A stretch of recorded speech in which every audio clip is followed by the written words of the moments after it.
Nandalal Bose's career as an artist coincided with the rise of Indian nationalism, and particularly with the struggle for India's freedom from colonial British rule, led by Mahatma Gandhi. Nandalal Bose was born in 1882 and spent his childhood years in a village in northeastern India. During these impressionable years, he developed a deep appreciation and respect for rural people, their traditions, their artistry, and their interaction with nature. He depicted villagers in many different artistic styles throughout his life, as in this ink drawing of a young dancer from Kathiawar in western India, or in a musical procession of eastern Indian tribespeople known as the Shantals of Bengal, who lived in the region surrounding the university at Shantiniketan, where Nandalal lived and worked for 46 years. On his frequent trips to the coastal state of Orissa, he was inspired by the daily activities of the fishing community, members of the Nulia tribe. These tribal people of India were considered to be outcasts in Orthodox Hindu society. They have been variously known as Dalits, members of scheduled classes, or perhaps most frequently as untouchables. The dignity and respect that Nandalal afforded the tribals and villagers of India in his art captured the attention of Mohandas Karamchand Gandhi, also known as Mahatma or Great Soul.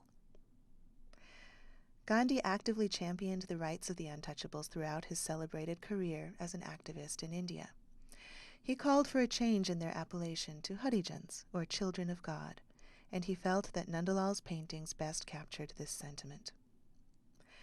Nandalal first met Gandhi in 1925, 6 years after he accepted the post of director of the art school at the experimental Vishvabharati University, founded by visionary and Nobel laureate poet Rabindranath Tagore.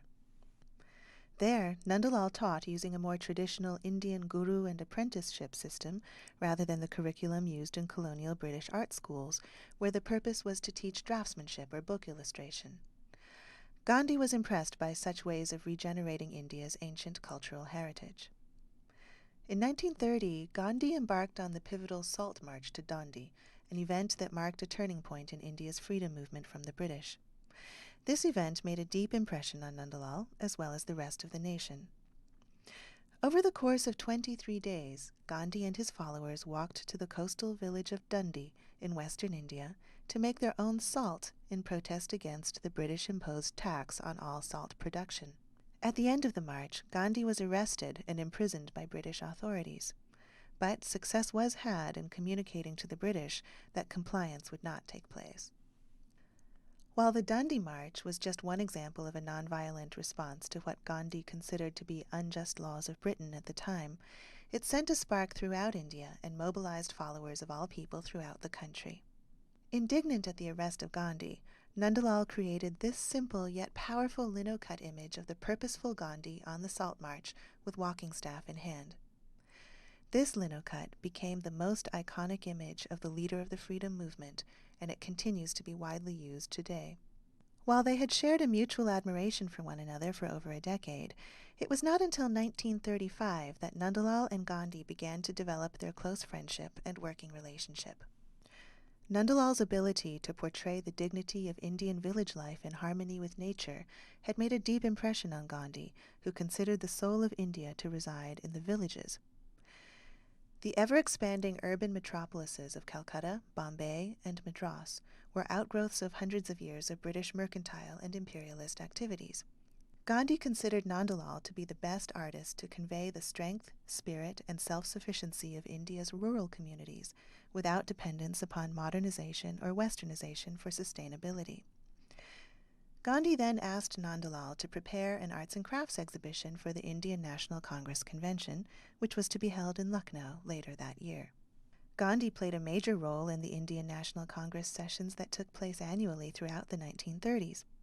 Thousands of people attended these conventions, which were the locus of the nationalist freedom movement. Gandhi saw to it that they were held in rural environments, away from the colonial urban centers, to include villagers in the process. He asked Nandalal to create exhibitions, temporary townships, and embellishment for the sites at Lucknow, Faizpur, and Haripura. Nandalal had a talent for making an aesthetic statement with simple materials and using village artisan traditions. In concert with Gandhi's ideals, The artist designed everything to be made using locally available materials and to celebrate the beauty of the everyday lives of the villagers. Nandalal made numerous sketches of the local villagers in preparation for these projects. At Haripura, Nandalal created large-scale paintings, posters painted on handmade paper, and these played a major role in the decorative scheme at the Haripura session. Nandalal reproduced his sketches of the daily lives of people living in the surrounding villages on large poster boards with bright tones ground and mixed from the earth. The subjects of the posters varied, but the single focus was on Indian village life. Nandalal painted over 80 of the posters himself and left the remainder, more than 300, to be colored or copied by his students and associates. The posters celebrate the joys in Indian village life and culture, as shown here. They all share a vibrant color palette and spontaneous, energetic lines. Often the background is neutral to call attention to the scene or figures represented. One of the compositional elements that unifies the posters is the niche that frames the principal subject. Here, the powerful presence of the energetic drummer can be barely contained within the frame. A rare photograph of Nandalal showing this particular work to Gandhi at the exhibition reveals Gandhi's interest in and sensitivity to works of art, which was not well known at the time. In concert with Gandhi's call for a revival of village culture, Nandalal's images reminded those who saw the posters of the spirit and beauty in simplicity and in the everyday, and of the charm and playfulness found in folk art. The works touched the hearts of both connoisseurs and the people at large. Gandhi declared Nandalal a master who could create art out of anything. While Nandalal had already been internationally recognized as an important artist, his associations with Gandhi in creating the venues for the Indian National Congresses elevated him to the status of a national icon. Nandalal was called upon to illustrate the new nation's constitution, as well as to design the Padma Bhushan and Padma Vibhushan honors and awards conferred by the Government of India. The illustrations Nandalal created for India's new constitution are based on a history of Indian art from the time of the Indus Valley Civilization up to India's independence from British rule in 1947. In a unique way, Nandalal saw the very essence of the nation as being irrevocably intertwined with its artistic history. Major figures of independent India continued to be closely linked to Nandalal Bose, recognizing him as the artist who ushered India from the period of British colony to independence. In 1956, Jawaharlal Nehru, Prime Minister of the new India, wrote, "Sri Nandalal Bose has been the doyen of artists in India, and I should like to pay my tribute of respect and admiration to him. I hope he will live long and add to the treasures he has already given to the nation."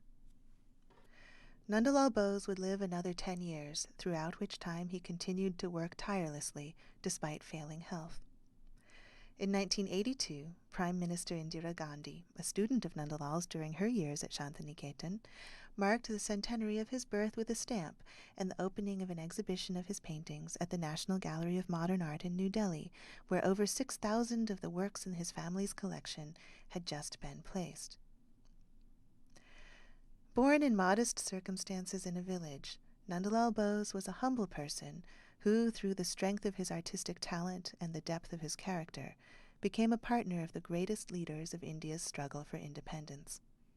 He successfully utilized art and the Gandhian ideals of nonviolence, compassion, spirituality, and self-sacrifice to lead the nation from the past to the present with an inspired new consciousness of India's cultural achievements.